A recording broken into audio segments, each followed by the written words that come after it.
Mentawai ini sebenarnya sudah lepas ya Pak ya dari 3T, betul ya Pak ya? Iya.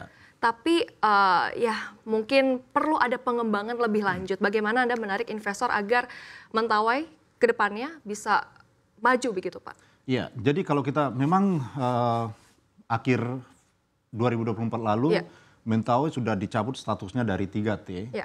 Tetapi kami melihat itu hanya status hukum secara de jure, tetapi secara de facto kondisinya belum berubah. Masih sama saja? Masih sama.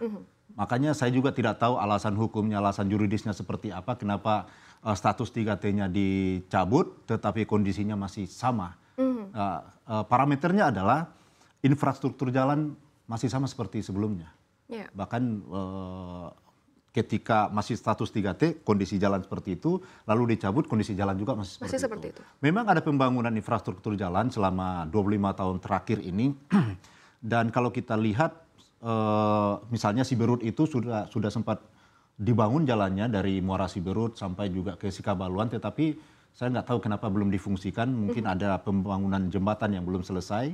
Tetapi kalau saya lihat dari aspek persentase, jalan kita di Mentawai masih sangat jauh sekali. Mungkin hanya 30% yang dimana daerah-daerahnya bisa terhubung dengan jalan.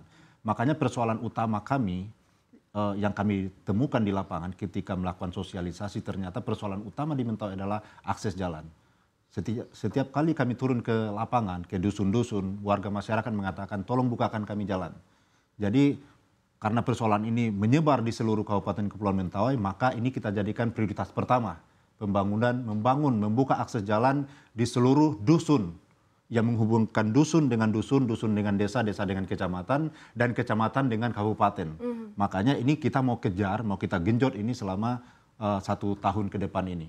Dan itu mudah-mudahan di 100 hari pertama kita sudah bisa curi start lah. Bahkan tadi pagi barusan saya berkoordinasi dengan pihak SDM, Kementerian SDM untuk meminta supaya listrik kami disediakan. Karena apa? Kalau tidak ada listrik, para investor ini tidak akan berani untuk investasi di Mentawai. Karena kenapa? Mentawai ini kan destinasi wisata sebenarnya. Karena potensinya adalah pariwisata, maka harus didukung oleh infrastruktur, dalam hal ini adalah listrik. Kalau listrik tidak ada, maka pengusaha hotel tidak akan berani membuka. Kenapa? Ketika hotel sudah berdiri, listrik macet-macet atau hidup mati, nah ini akan mengganggu para pengguna hotel, kan seperti itu. Sehingga ini harus dijamin dulu ketersediaan suplai energinya. Kalau ini sudah oke, sudah tidak ada lagi lampu mati ke dalam 1 minggu bisa 2-3 kali mati, kan sangat tidak baik.